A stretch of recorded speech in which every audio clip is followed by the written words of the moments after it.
மக்களே, இங்கே பாருங்கள், என் தோட்டத்துக்கு வந்து தண்ணி கட்டியிருந்தேன் வாய்க்காலில்.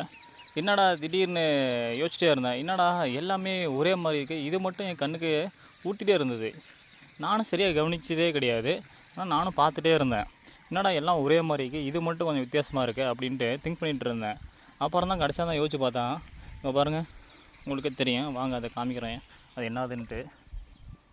தண்ணி வேறு உடஞ்சி போச்சாலும் தெரில. பாருங்கள், என் வாய்க்காலில் தண்ணி பாய்ச்சிட்டு போது திடீர்னு ஒரு அதிசயம் இதாங்க. பார்த்தா உங்களுக்கு நல்லா தெரியும்.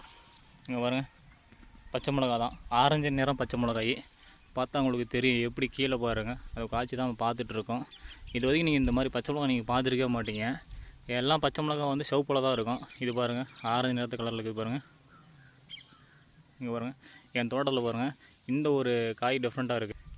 அதே மாதிரி பாருங்கள், ஒரே செடியில் ஆரஞ்சு நிற பச்சை மிளகா, சிவப்பு நிற பச்சை மிளகா. பார்த்தா உங்களுக்கே தெரியும். இங்கே பாருங்கள், வேறு லெவலாக இருக்குது. அது அதிசயம், ஒரு அதிசயம் சொல்லலாம். இங்கே பாருங்கள், எல்லா பச்சை மிளகா எப்படி இருக்குது பாருங்கள், சிவப்பு கலரில். இது மட்டும் பாருங்கள், அவ்வளோ டிஃப்ரெண்ட்டாக இருக்குது. மறக்காமல் இந்த வீடியோ பிடிச்சா லைக் பண்ணுங்கள், ஃபாலோ பண்ணுங்கள். மறக்காமல் நம்ம சேனலை சப்ஸ்கிரைப் பண்ணுங்கள்.